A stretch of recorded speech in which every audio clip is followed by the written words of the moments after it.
Welcome to Eventful Endeavors, secrets to crafting the perfect celebration. If you're planning an event and looking for useful tips from industry experts, you're in the right place.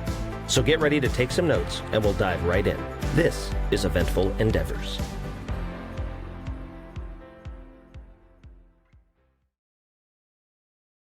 Okay, everyone, welcome back to Eventful Endeavors. My name's Hunter, based up here in the Pacific Northwest, and I'm very excited to be joined today by the one and only Jimmy Heberling, who's the co-owner of the Barrel Room, currently the only dueling bar in the state of Oregon. Jimmy, thanks for taking the time. Hi, guys. Thank you, Hunter. A pleasure to be here. Okay, so, excuse me, to start, can you just kind of give us a very brief background of who you are as both a working musician, I know, and a venue owner and operator? Yeah, you got it. I did study guitar myself. I graduated from Musicians Institute in Hollywood before working at Howl at the Moon that was in LA that closed 10 years ago now. But I love dueling because of the way that it connects to the audience. And it's so much fun to just do the guitar songs for dueling and let the players, have to handle all the really difficult requests. I moved up to Portland, Oregon, 2018. I was looking to start probably like a neighborhood dive bar type thing till COVID hit. And then there was a dueling bar called Barrel Room in Portland that was kind of closed permanently. So I ended up working with the owners there. I took their namesake, their email list and everything. I found a new venue, new lease a couple blocks away. And then we reopened up in 2023. So we just celebrated our 3-year anniversary last week. Sweet. Out of curiosity, I guess you said just a couple blocks away, so not too far a move. So yeah, and Uber and Lyft. Yeah, Uber and Lyft refused to change our address. And so sometimes people still get dropped off a block away. Oh, wow. Okay, fun stuff. And what's so I know dueling is every Friday and Saturday now, right? Yep, almost every Friday, Saturday. Occasionally I'll have a touring show that takes over a Friday. And that's kind of what I was going to ask next was just like, what's your sort of typical week-to-week programming or even month-to-month look like? Because I know when I've been down there to play, right, I see all kinds of posters and I'm like, okay, that's pretty cool. I would be interested to check that out. Yeah, we're getting into a really good rhythm now, which is dueling every Friday, Saturday. We have open jams where anybody can come play our instruments. It's for free. Sign up on the board and they'll put bands together on Sundays and Tuesdays. And then on Wednesdays, we have a late night DJ thing that's going pretty well. And Thursdays, we have comedy. And then occasionally we have some one-off events. We have poetry pretty consistently and a couple touring shows that come through. Really good Russian band coming up. There was a moment there, though, we tried all kinds of things because when I reopened, I was really expecting it to be like the previous Barrel Room, and the previous owner was telling me all the things that it was going to be like, and then opening post-COVID ended up being completely different. So we did start with dueling every Friday, Saturday for the first year, and I could not keep it working. So I ended up sporadically doing dueling every couple of Saturdays, sometimes not at all. And I was doing salsa bands and battles of the bands, local bands, almost anything I could find until, must have been last November. So it's been about 6 months we've been doing dueling every Friday and Saturday again. And it's picking up enough steam that it looks like that's going to continue. Okay, sweet. So like the first year they're like, and I'm assuming, but I want to confirm, like, is this Barrel Room, this is the first time you've been owner and operator of a venue? Oh, yes. Okay. Brand spanking new. Yeah. And I before I sort of started dueling as my main thing, I ran my own lessons and occasional recording project studio for about 2.5 years. And, after teaching for a whole bunch of different companies, starting my own thing, it was exhilarating and scary and so much that I learned very early on. So that first year or so, it sounds like was there a lot of just kind of throw stuff at the wall, see what sticks? First year was almost entirely like, we're making dueling happen. I'm flying in new players every weekend because there was nobody that lived in Portland. And it was the second year that it was trying anything. I tried some pretty weird stuff, but then I had to keep on firing promoters because they don't treat people well, like even their own staff or especially guests. So going back to dueling was a breath of fresh air because the players are so professional. It's so easy to work with. I just tell them one time, like 6 months ago, here's your date, and then they show up on time and they're ready to go.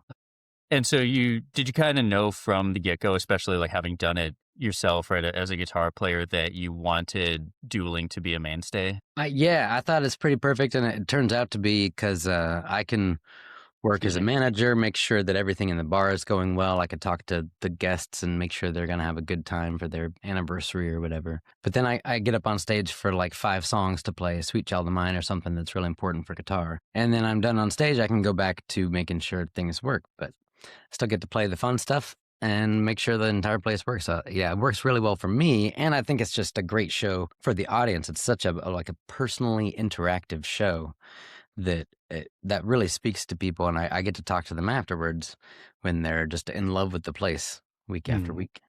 That reminded me of another thing I was going to ask, actually, for right, for anyone listening who has not been to a show at the Barrel Room. I guess now this is a good incentive to come check it out. But we break up the dueling show with a band set in the middle with mainly Jimmy and staff, because you have an incredibly musically talented staff. Was that something that you did from the beginning, or did that come along did it evolve organically, just like when you realized you had all these musicians on staff? How'd that work? Yeah, no, we just kind of attracted them organically. When we first started out, we were just hiring people based on job positions like bartender, line cook, but it didn't take long before people who are in the service industry and also happen to be fantastic musicians were just asking for jobs all the time. And I think I put out like an ad early on for bartenders and whatnot, and I haven't for the past 2 out of 3 years, because I always have people who are hanging out and enjoying the community who also have bartending or whatever experience. So when I need somebody, I will finally hire them. But every employee has stayed for so long that most of them have been here for most of the time we're open. I have no openings for people. So it's only attracted the right people who already were like embedded in the community. By the time I had to say, hey, will you work here, please? They already knew everybody and Gotcha. everything about it. That's awesome. Yeah. For the venue itself, and I always kind of love geeking out on this stuff. Actually, here, why not? I'll give a little bit of a. 'Cause I don't think you've been in here either, but this is my No, I little haven't. office. This is my back of the house office. Nice. I like geeking out on the space setup. Um, are there? How much setup was there to do when you first got the new location? Like, was it just sort of bare brick, and you had to put in the layout from scratch? Was some of it already done? Yeah, it was a lot. And no matter how much due diligence I did, there was more than could have been anticipated. We moved in August of 2022 and we opened our doors April of 23. And I was there pretty much every day with contractors. And even before I signed the lease, before we got the keys, I checked out every office I possibly could for like, what is it going to take to have legal grease traps in the building? What is it going to take to have a fire marshal walk through? I contacted everybody, including Northwest Natural, for natural gas, and they told me very specifically, I see your address, I see the old account. All you have to do is call us the week you want to turn on your kitchen, and we will simply come out, flip a switch, and you will have your gas turned on. And so I did. It must have been 3-4 months into the build out, which is already expensive. I called up, said, hey, want the natural gas on? And they said, oh no, we took away your entire meter, and now you have to have a special 2-pound pressure test, which involved 4 months of going back and forth between plumbers to install piping, a different company to check for leaks, and then Northwest Natural to come in at the very end. And I went back and forth between all of these, and it cost $15,000, and it took 4 months to turn on Oy. natural gas. And that's something I'd even checked on, and it was so expensive. We had no money left over to put a sign out front of the building. So we were like week 1, we had our grand opening, and I looked at the numbers and I got all of the, I'll say, executives into a meeting, and I was like, hey guys, we're going to run out of money in like 3 weeks. What do you want to do? We almost closed our doors right then. It was definitely on the table. And there's been several moments since then where it's like, well, that's it. There's no way we could stay open through this, right, guys? And then something pulls through and somehow we're still open. It's incredible. It's been 3 years of that. I mean, I hear the statistic commonly of like how brutal the restaurant business is, right? I think it's what, like 2 out of 3 don't survive the first year, and you guys, Here's worse for bars where alcohol is the mainstay. okay, Like 1 out of 10 closes in the first year. And then those that stay open, 1 out of 10 close. Sorry, it was the opposite. 1 out of 10 is the only one that's open makes after it the very first year. And then after 5 years, of those ones that stayed open, 1 out of 10 is left. Okay. That I Incredibly think rare. that kind of leads nicely into something that I have been really fascinated by. I think just in the last 5, 6 years that I've been playing music for a good chunk of my living, just kind of the economics of it all. It's a funny Wild West, at least definitely from the musician's perspective, right? Right? There's frequently little to no correlation between how much work goes into putting together the music for a show and how many people you're playing for and how much you get Yeah. paid. It's just random. I mean, right at the end of the day, what it all boils down to, right, is like for a venue to stay open, right, and for musicians to be able to come play there regularly and pay their rent doing it, right, you need to have an audience in the area. Something I'm curious about is how did you guys go about sort of figuring out what was the sweet spot? And I have no economics background whatsoever, and I'm sure there's a term for it that I just don't know. But sort of where to set the dial for the cover charge, if you have one, for both the dueling show and just other types of events you do.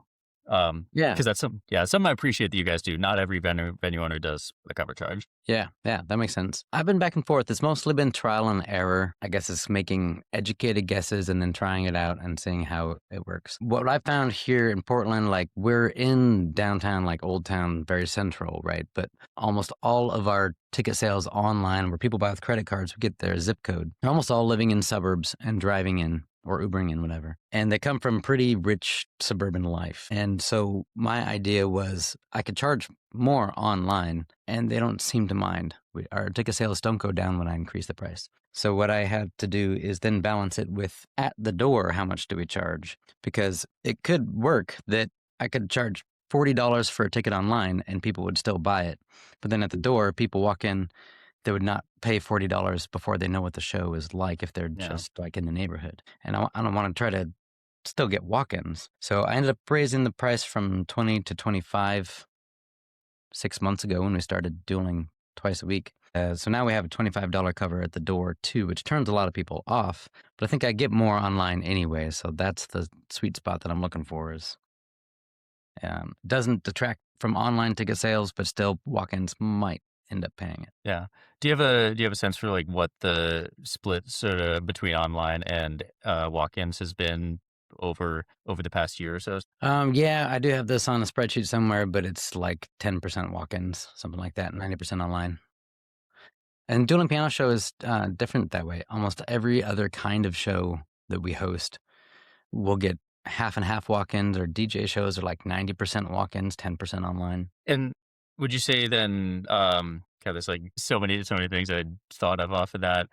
Yeah. But how to put it, have you been sort of leaning into the dueling as like the venue's calling card, for lack of a better word? Because I mean, you guys are the only one in the state. Yeah, definitely. And that's why I took Barrel Room in the first place. Again, it wasn't like my original idea, but when I saw that they were closing, I'd been there a few times because they didn't have any players in Portland at the time. They were flying in my friends from LA that I used to work with at Howl at the Moon. Every weekend I could go see my friends there. And I thought, well, if we could just literally take what they're doing and continue it, if they have the budget to fly in my network of dueling piano players from LA, I could work with that right away.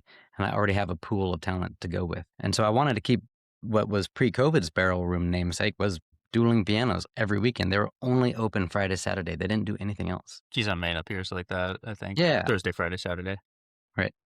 And it's pretty normal to do that. But post-COVID, we did not experience nearly the same thing. So that's why we had to change a bit and started adding weekdays and stuff, which were easy. But I would love to keep dueling as the namesake because it's such a fun show for me to be a part of. It's such a fun show for the guests to interact with. The employees adore it. I think it's just a really good fit for where we're at right now. Yeah, I totally agree. On that, sort of going back to when you were setting up the space, are there any, when you're figuring out like, okay, where are we going to put the seats, tables, what we talked a little bit yesterday, right, about how you sort of tiered them, right, make some use of the Z-axis, the stage setup, everything. Are there any, again, from your perspective, right, having played many rooms in many countries, are there things on the technical side that you feel like sometimes fly under the radar or are overlooked, but can just make a huge difference in the quality of show? Oh, you know what? My first answer is the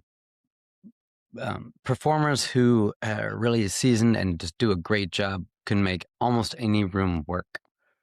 Yeah. But there are Like ways I'd that I listen can to help. Joe Satriani play a Yeah, stick with a piece of floss on it. I'd be happy camper all day Yeah.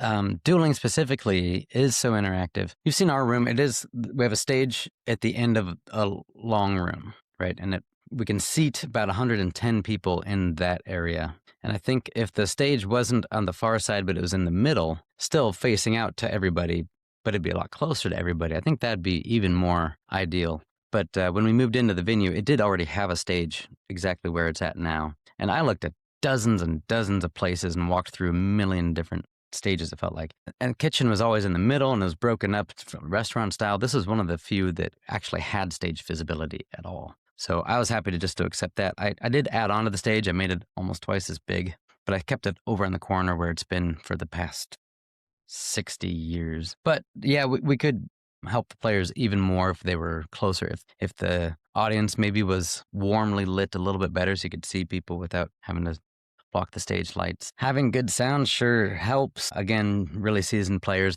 won't complain, but they'll notice the difference if they can't hear themselves, or Yeah, worse, you if guys they're have a good getting monitor feedback all setup. the time. Yeah, that's probably pretty basic. And who has a music venue should know that if sound sucks, it will detract from the whole show. 3 years on now, is there any advice that you would give yourself, 3 years ago when you were signing the lease, or, to anyone else who is either considering becoming, a venue owner operator for the first time, or maybe an existing, someone who's been doing it for a while but is thinking about bringing dueling into their space? I mean, if I could Sorry, that talk was like to 3 questions in one. sure, sure, but I'll try to Whichever combine you want. them. I was talking to myself specifically. I'd have to say, like, don't expect previous barrel room to be post barrel room. Like, if I, I had found great advisors. I had found people who literally owned barrel room before. I'd found people who have done big business and go deep into numbers, and found people who've done music venues in Portland that weren't dueling pianos. And I thought, if I take their advice, I'll have a leg up versus just trial and error. And actually ended up being a lot more trial and error that helped me specifically in my specific location. Because evidently what I'm doing there is very different than a lot of venues all around me in terms of what it takes for me to find people to get them into the door. So I don't know, it feels like every restaurateur or venue owner that I've spoken to followed a very different path than what finally worked for me. So figure it out on your own, make your own base, make sure you have your own direct line to guests who want to come see your show. Gotcha. And I think that dovetails nicely into something else I was going to ask. We all have our perspective taking moments through life. I feel like a classic example, which I have not personally experienced yet, right? But is becoming a parent. And then things that when you were a kid were like, it's not fair. Then you're like, no, now I understand. Yeah. Have you had any moments like that going, from being not just a musician or audience member, but to now like the owner, proprietor, and, right, sort of you're the person, right, overseeing all of this, things that maybe didn't make sense why they were the way they were from the other side of the bar. And now you're like, oh, okay, I see. To a degree, I feel like that part of the transition into ownership wasn't the hard part for me. I've always been a solopreneur, I guess, before this. And I was always like leading my own wedding bands, and I was employee number one at a booking agency. So it was all like bootstrapping things, and I was in charge of everything. So that part felt very familiar. The only thing that pops into my head of like the growing up, now you're adult and you see why thing is like I've played at a lot of places where their equipment is old and it sucks. And the mic stands don't hold up microphones anymore and things. I always bring my own mic stand. Especially as a keyboard player, right? Like when often you got to reach it way over and the boom is a max extension. Yeah, exactly. I've been singing lately and the mic stand just won't lock in swivel wise. So every time I touch it with my mouth, it just like goes away from me. And I'm like trying to head bump it like as I'm playing guitar to push the mic back. Yep. I haven't actually done this yet, but what was it? I was playing Freedom Fest like last year. And the engineer there gave me a suggestion. He said what he does if the boom is just starting to lose the battle with gravity is to take the little swivel arm and flip it around, because I guess most of them by default, when it lowers, it loosens. So if you flip it, when it lowers, it'll tighten against itself. Yeah, that's by nice. another year, maybe. Yeah, yeah, exactly. And that's what I'm learning. here is I'm week by week, I'm making decisions of like, bartender tells me this thing is broken at the bar. Kitchen guy says this thing is broken in the kitchen. Piano player says this is broken on stage. And I'm like, broken and doors open is better than closing our doors. I can see that so vividly. You're going to have to deal with this broken thing because can we make drinks without it? Then you're going to have to. Can we make food without it? Then you're going to have to. You know, it's a battle between when do I purchase a completely new thing versus like I'm so close to looking at closing doors all the time. We're not able to just make sure everything is perfect. And employees who've been there for a long time get that too, and players too who have just been there for a long time seem to have an easier time. But when a new employee does come, they're like, we can make this place so much better. We could add all these decorations. We can make our walk from here to there easier if we just move this entire wall. You know what? We're going to get through this, but it's not going to be the expensive way. If we're going to get through this, it's going to be the cheapest possible. And I will buy new gear, and I have this week when it's really necessary. But I am like the handyman dad who's just like underneath the toilet trying to fix it because the kids clogged it again rather than buy a new toilet. Yeah. Have you seen Firefly, the show? Yeah, it's been a long time, but I do remember liking it. I just did a rewatch, and the whole time it popped into my head, Kaylee, the mechanic, right? Compression coil busts, we're drifting, and Mal, the captain, best not bust then. Yeah. Which is then paid off in a later episode, but... Right, yeah, if it was only as perfect as TV, then we'd be fine. All right. Oh, do you have any, I guess, just like especially memorable stories, from these past 3 years of night that really stands out for hopefully good reasons, or maybe one for not so good reasons? Yeah. Well, yeah. Let me start. Not so good. Our first Halloween, we had a dueling piano show, and we tried to make it as big as possible. Our neighborhood is known for big events, big holidays like that.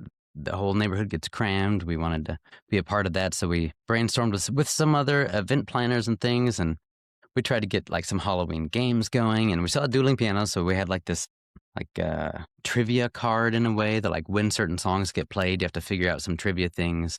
Okay. Go walk around the bar, look at different posters in the bar and figure out what the answer is. The first one to win gets something or whatever. And we thought of a bunch of different things like that. And our heat broke that weekend too. And the landlords couldn't fix it until the following week or whatever. So along comes Halloween. We have super low ticket sales. Players were kind of fresh players too. And they were just feeling the mood of the room, which was cold, tired, and why the heck am I here for Halloween? And it was just a complete bomb. And all of the games and things that were supposed to attract people were just complete dead. We had a jar where you have to count the candy corn and the closest guess gets it. We had one person guess like 200 and something. And so they got it. The answer was like 1,500 candy corn. Hopefully they were happy at least. Yeah. So that was a huge lesson in like plan for what actually attracts and brings people, and not just silly little games that once they're already inside, maybe they'll enjoy, maybe they won't at all. Like I should have focused more on what dueling piano is. And the reason people come to dueling piano shows is because it can be so personal to them. It can be so memorable. It can be such a crazy good time where strangers end up all singing along together. It's really special. And we were focused on a lot of different kinds of things from different kinds of angles that wasn't helpful at all. But highlight to contrast that was actually this past Saturday, April 18th, we celebrated our 3rd anniversary. And lately we've had so many employees. I've gotten out, I think 10 employees that all sing, and really well. Like they capture the room for a moment every piano show. So when we have piano shows, the band set's been getting too long. I've been trying to break it up, do 2 shorter ones. So I thought for our anniversary, I just want to make it special for us. I want to just do what we do best. No DJ show afterwards. We're just going to have all the employees sing after the piano show. And to make it special, I also brought in a drag queen host we used to use all the time. She's fantastic. She warms up the crowd before the piano show starts, and everybody's already screaming before piano players even get up there. So I had her do some performances. She did the hosting. We had an aerialist and contortionist, and we had like 4 vendors selling their like handcrafts. And a couple of our drinks went to charity. So this whole thing. And it went better than I could have even anticipated. First of all, in terms of how many people came, we had over 100 before 5 p.m. And the vibe was just so ecstatic and happy from the get-go, from the host and everything. By the time the piano show started, they were like screaming before they said a word. And then afterward, I was concerned people would all leave for the bartenders to sing. This piano show went for 3.5 hours, and that was after an hour of drag queen and acrobat. But then the employee band played for another 3.5 hours until 1 a.m. and there was still people dancing there. We had to be like, "Hey guys, we're gonna stop now." And so it's fantastic for the guests who are coming to me and telling me how much they love the place, how happy they are that it's been 3 years. The employees loved it. We did every single employee song. I thought it was going to dwindle out. I had to put most of the good songs up front. No, we did every single song that the employees have learned, and then we had to start going into my songs just to keep the band set going. Nice. And the drummer, Mark, he played for 7 hours with 2 bathroom breaks. That man has stamina. Yeah, he does. Yeah. And we broke our record. We sold more in any single day than on that day. We beat out Dwarpinators and SantaCon and all of our biggest days previously. Our anniversary, doing what we do best, made the most impact. I was going to ask, I want to make sure, I think I remembered that being how it was presented on the poster, so I'm assuming the performers themselves were okay with it. But yeah, dwarf wrestling, do you guys have that like multiple times? Yeah, that started Touring like, show or something? yeah, it must have been open for about 3 weeks when I got a cold email saying, "Hey, we have a touring show. Midget wrestling's coming through. It's called Dwarfenators. Can you do it?" And I texted my landlord. I'm like, "This wasn't on our contract of what I was going to do, but can I try it?" And they came through and sold out the room. And so now they come back about once a year and they do 2 days in a row, like a Tuesday, Wednesday. They bring in their own wrestling ring and everything. And they put on a really good show. They're super athletic, really nice guys. They all set up their own stage, perform, and then they chill with us and eat some food. And they're just really fun and talented people. That's awesome. Yeah. So they're Yeah. coming back in May 2026. Do you know what date off the top of your head? It is the last Tuesday, Wednesday of May. I'm just curious because I'm like, yeah, if I'm in the area, I'll come. Yeah, it's a really fun show. Now I'll have to get back to you on. Oh, here it is. So May 26th and 27th is the right one. Okay. I might be booked one of those, but I'll check. Sweet. I think that was most of what I had that I was curious about. But since you mentioned them, always nice, and I'm always curious about what other stuff people have going on. But do you still have time?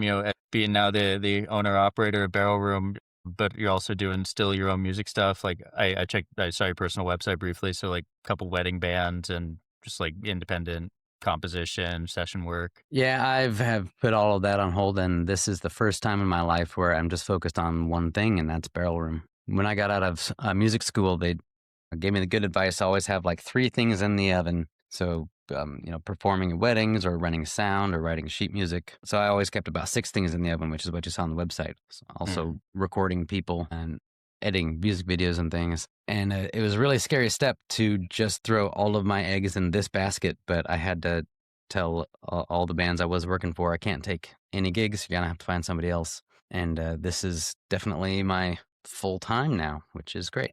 I love it. Yeah. Sam Gutman. I knew it was a G, and I was taking me a second. Also a musician, just YouTube channel I enjoy because it's very much sort of like perspective of a working musician for working musicians, and he's maybe a decade older or so than I am. I've been following it with interest as our stories have closely tracked. I've kind of taken his term, which he just says like, yeah, through my 20s, I just did the everything bagel of music, right? Exactly. And I'm sure you've explained this to folks as well when they ask, what do you do for a living? I'm a musician. Okay, what's that look like? Or often, right, it'll be, oh, what's your band? And then you have to say, well, it's not band singular, right? Yeah. You teach, you play with a wedding band, you have solo stuff, you record if you have that skill set, all that. And yeah, and it is, it is fun. Well, honestly, I guess this guy here, it's cropping me out, but I'm tapping the wall, I think has been the closest I've come really in recent years, is sitting in my bus conversion here to having that, like, I'm just really going to focus on this one thing. And in this case, it was making sure I'm getting my roof over my head and everything.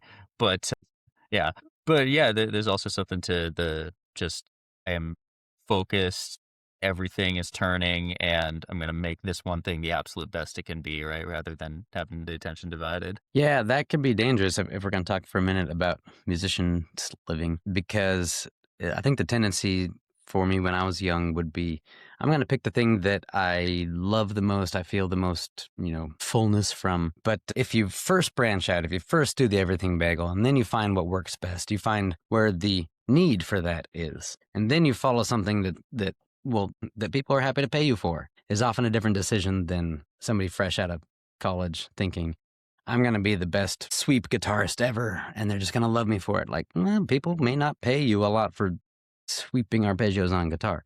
But if you tried a bunch of different things and you found where that fits in, maybe you found a bunch of producers who do need guys who can sweep super cleanly, then that could be the niche, but probably not. And you will never know unless you first branch out, and then when something is really hitting, then you drill down on that one thing. This is very much just like guitar geek to guitar geek, actually. But I'm curious, like, who are some of your big guitar playing influences growing up and still are, I imagine? Yeah, I was definitely much more floored by like teachers who were right in front of me. I mean, I did go see like Steve Vai and things like that, and I love it. I don't play like that either, and I'm not really like influenced like I want to do this. What I do see and love and want to do is funky stuff. Like Nile Rodgers is possibly at the top. And players like him, there's a guy, Ross Bolton, that played for Al Jarreau and a couple other people that I just got some FaceTime with, and I was just floored at how clean and groovy it was. So like Bill Conti from Tower Power is another really good one. Yeah, not the usual mainstay, I think, of guitar heroes, but the guys who lay down rhythm so well, that's what gets me excited. Yeah, and it's very, like, the deceptively toughest thing to do. I think I came to funk kind of later, and I have not very much background or particular skill set there as a guitar player. But when I picked up guitar, it was more as a burgeoning metalhead, and so in the same way, right? Like the more I'm playing, the more I'm like, oh wow, like what James Hetfield does is not easy to get it that clean and that precise. Or you graduate from there, and this was less my cup of tea because I realized I was just too much of a melody hoe. But then started listening to like Meshuggah, and I'm like, is your arm even human? I'm not convinced there's not a Terminator endoskeleton under there. Yeah, it's got a little blender with a pick on it. Straight up. Oh man. Cool. Okay, let's see. Speaking of the everything bagel, I've got to get myself inside for rehearsal shortly here. I think that was about all I had. Anything else Right on. that you can think of, things you'd want to share? Or No, not really. Thank you so much for having me. It's been a pleasure. I'm going to see you in Portland tomorrow. cool. I was going to confirm. Sweet. And usual, like 6 o'clock sound check? Yeah, about that, 6:30, 6 to 6:30. Okay. Yeah, I'll probably be there a little before and just come in and hang. Okay, sweet. Jimmy, thank you so much. Ton of fun. Really appreciate you taking the time. Thanks for listening to another episode of Eventful Endeavors, Secrets to Crafting the Perfect Celebration. We hope to have left you with some actionable ideas for your own event. If you like the show, please subscribe and definitely leave us a review. We read every comment. So until next time, happy planning and see you soon on Eventful Endeavors.